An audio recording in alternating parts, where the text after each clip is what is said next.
하나님의 큰 은혜로 오늘도 승리할 수 있기를 축복합니다. 7장의 말씀은 특별히 그 성전에 관한 죄를 지적하고 있는 그런 말씀입니다. 유다 백성들은 성전이 자리 잡은 그 예루살렘 성은 결코 멸망되지 않을 것이라, 이런 착각에 빠져서 성전 밖에서는 온갖 제약을 범하면서도 성전에 나가 제물만 바치면 구원이 보장된다. 그러니까 아무리 밖에 아무렇게 살아도 성전 안에만 가면은 된다. 이런 착각의 삶을 살았던 것입니다. 성전에만 들어가면 구원이 보장이 된다. 그렇게 생각을 했던 겁니다. 오늘 이 말씀은 바로 이 거짓 예배, 이 의식적이고 형식적인 신앙을 지적해주고 있는 이런 말씀인 것입니다. 오늘 시대에도 보면은 우리가 이렇게 의식적이고 형식적인 신앙이 오늘 문제다 하는 것을 우리는 지적하게 됩니다. 교회 안에도 오늘 또 성도들 가운데 이 의식적인 형식적인 신앙으로만 살려고 하는 이런 잘못된 이런 믿음을 지적해 주는데, 오늘 아침에 이런 의식적인 형식적인 우리의 신앙을 다시 한번 고쳐야 되겠다, 이런 마음으로 오늘 이 말씀을 우리가 함께 나누어 보기를 바랍니다. 예레미야 당시에도 그와 같이 똑같은 일들이 있었다고 하는 사실입니다. 하지만 하나님께서는 이런 신앙의 태도를 매우 싫어하신다. 그럼 우리의 신앙의 자세는 어떠해야 합니까? 먼저 우리가 읽은 1절부터 11절 사이를 보면은 회개의 열매를 맺어야 된다는 것입니다. 먼저 예레미야는 형식적인 예배의 무용성을 지적하고 있는 것이죠. 당시 사람들은 하나님을 경배하기 위해서 성전에 갔지만 그들의 삶에는 구체적으로 아무런 변화가 일어나지 않았어요. 성전에는 들락날락 하는데 삶에는 어떤 변화가 일어나지 않았다. 2절과 4절과 11절 등등의 말씀은 그것을 보여주고 있습니다. 하나님께서 원하시는 진정한 회개는 삶의 총체적인 변화입니다. 3절에서 5절에서 7절까지 쭉 보면은, 그래서 5절에 지적하기를 보면은 행위를 참으로 바르게 하여 이웃들 사이에 정의를 행하며 행위를 바르게 하라. 정말 삶에 구체적으로 변화가 일어나야 된다. 예배의 자의 삶은. 그래서 행위를 참으로 바르게 하라. 종교적인 면이 아니라 우리가 어떤 면에서는 모든 점에 마찬가지입니다. 가정생활, 사회생활, 사업과의 관계 등까지 어떤 우리가 크리스찬으로 산다고 하면은 어떤 크리스찬다운 변화가 우리의 삶 가운데 일어나야 된다는 것입니다. 그렇게 되려고 하면은 우선 각자의 심령이 변화되고 삶에 그것이 그대로 적용이 돼야 된다는 것입니다. 그래야 삶의 구체적인 결과가 드러나기 때문인 것입니다. 또 당시의 유대인들은 삶의 변화보다 단지 성전에만 나가면 아주 안전하고 구원에 이른다, 이렇게 생각을 했던 것 같습니다. 8절에서 11절 사이에 그 말씀을 지적합니다. 죄의 문제는 생각지 아니하고. 그래서 오늘 이 10절 말씀하고 로마서 6장 1절 2절을 우리가 비교해보면 죄의 문제에 대한 이야기죠. 성전에서 하나님께 제물만 드리면은 하나님께서 그들의 죄를 묻지 않은 줄 알았다는 거죠. 제물만 드리고 다른 것만, 모든 봉사만 잘하면은 죄는 묻지 않는 줄 그렇게 착각을 했다. 그래서 회개한 심령으로 하나님 앞에 서지 아니하고 형식적으로 제물을 드리는 일, 봉사하는 일에만 열중했다는 것입니다. 오늘날 또 잘못된 자세로 우리가 주일에 예배당에만 출입하고 헌금 내고 봉사하고 그렇게 하면은 내가 구원받는다고 하는 이런 생각은 아주 잘못됐다는 것이죠. 구원의 조건은 외면적인 제도와 자신들의 행위의 근거를 두어서는 안 된다는 구원의 조건은.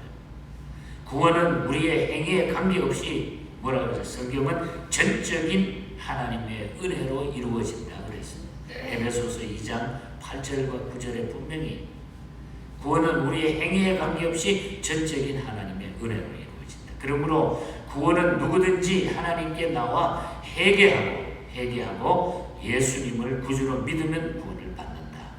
죄의 회개가 중요하다는 거죠.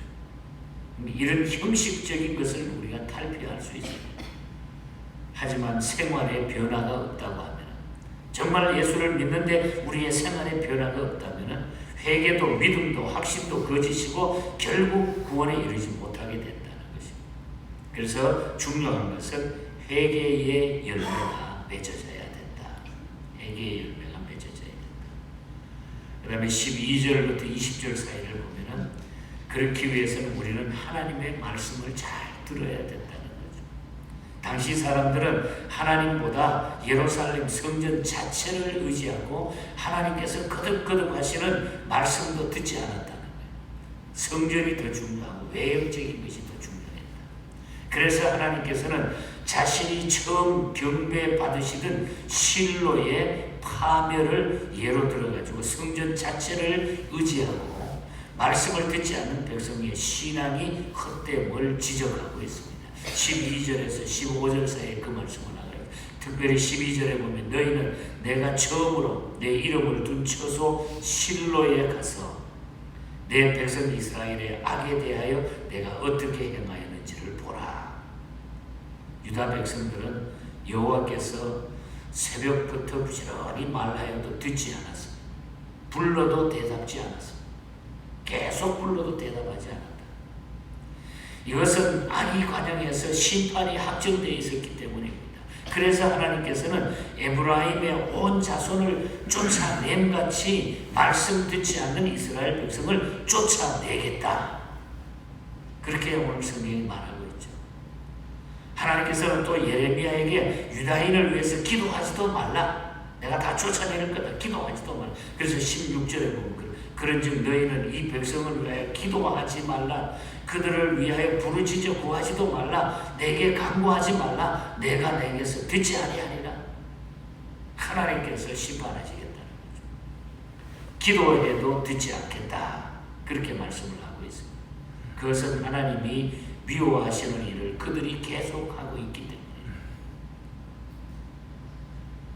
그들은 하늘의 여왕이라고 불리는 17절과 18절에 보면 하늘의 여왕이라고 불리우는 일월 성신과 여러 가지 이방신들 우상 숭배하고 자녀들까지 이 악한 일에 동참시켰어. 그래서 하나님을 경록해 만들었다. 하나님을 화나게 만들었다. 결국 여호와께서 분노를 그들에게 부으셨습니다. 그래서 18절에 보면 나의 노를 일으키느니라. 18절 마지막 부분이 뭐야? 나의 노를 너희가 일으키고 있고, 사람과 짐승과 땅의 소산물에 이르기까지 그것이 미칠 것을 다 말하고 있고 모든 것이 망해질 것이다. 우리는 하나님을 올바로 섬겨야 되는 것입니다. 우리 가정과 자녀들도 마찬가지입니다. 하나님께서 우리에게 많은 기회를 주실 때에 우리는 그 말씀을 잘 듣고 순종하는 것. 말씀을 잘 듣고 순종하는 것.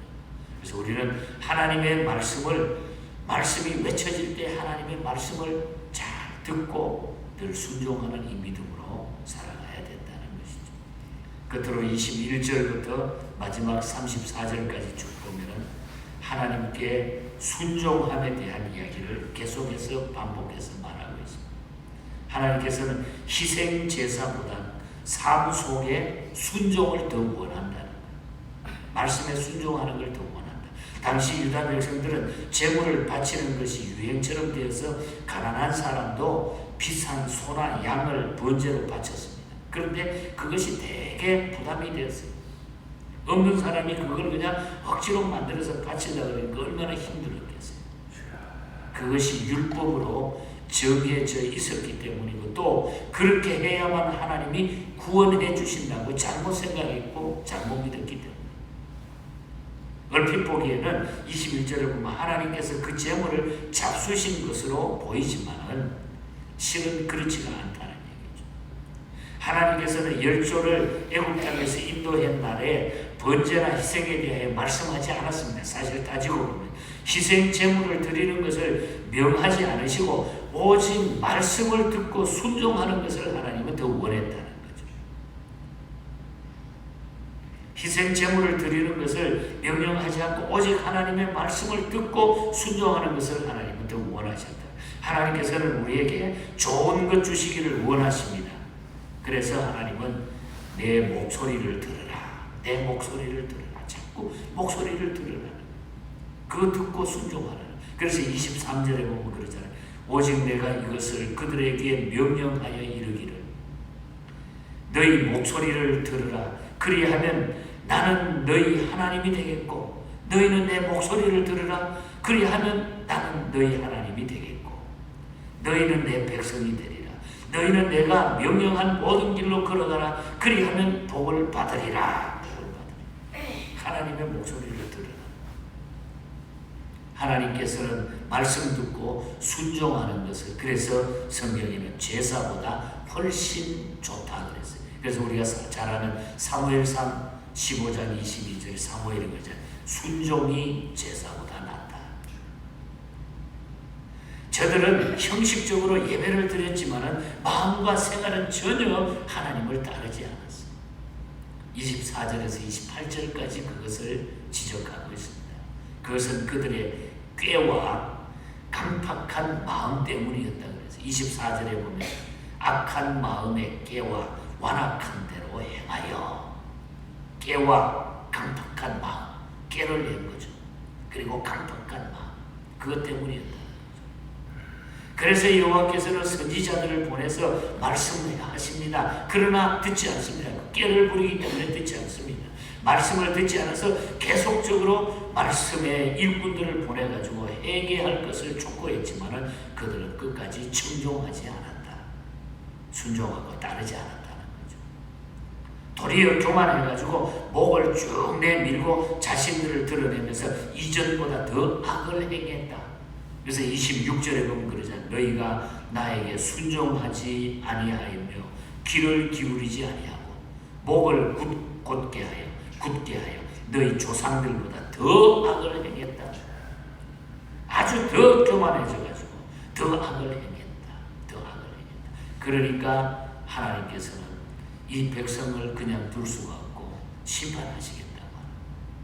그래서 오늘 우리는 결론적으로 본장의 말씀은 하나님께서는 내 목소리를 들으라. 내 말을 들으라. 23절이 오늘 본장에서는 아주 키워드가 된다고 봅니다. 오직 내가 이것을 그들에게 명하여 이르기를 너희는 내 목소리를 들어라. 목소리를 들어라. 그리하면 나는 너희 하나님이 되겠고 너희는 내 백성이 되리라. 너희는 내가 명령한 모든 길로 걸어가라. 그리하면 복을 받으리라. 여러분, 주의 음성을 날마다 듣는, 주님의 목소리를 날마다 듣는, 순종하는 그런 삶을 사시기를 바랍니다. 여러분, 그렇습니까? 어떻게 하면 하나님을 가장 가까이 할 수 있을까?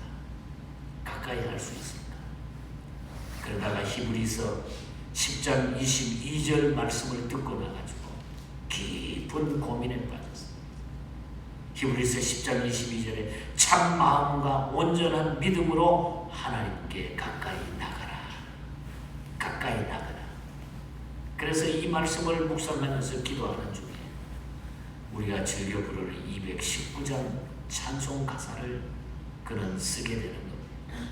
그래서 로버트 로리 목사님에게 부탁해서 진정한 믿음으로 하나님께 나가야 하면 믿음이, 그러한 가까이 가는 믿음이 중요하다. 주님의 음성을 듣는 것이, 날마다 주님의 음성을 듣는 것이 최고의 기쁨이다.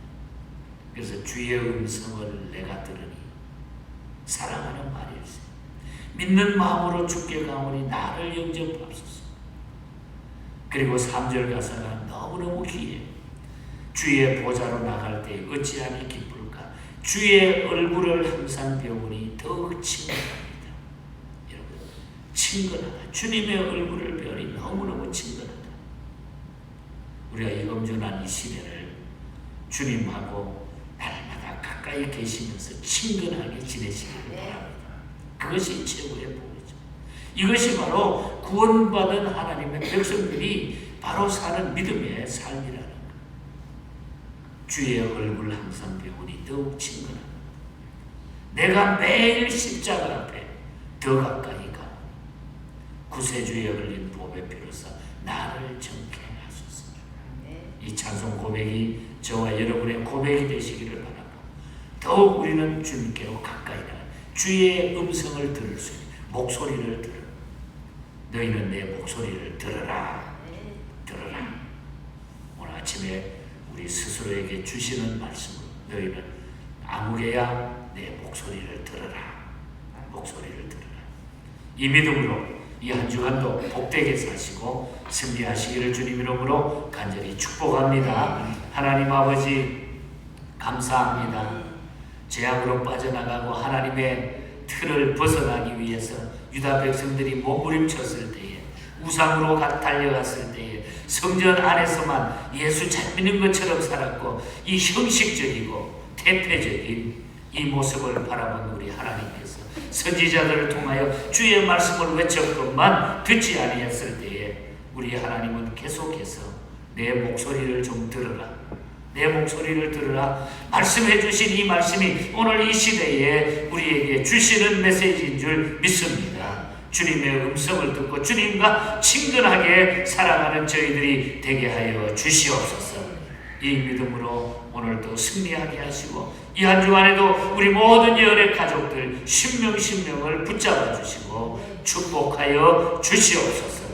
이 성탄의 계절에 주님의 마음을 가지고 이웃을 돌아보며 하나님의 그 기쁨과 성탄의 기쁨을 저희들이 함께 누릴 수 있도록 축복하여 주시옵소서.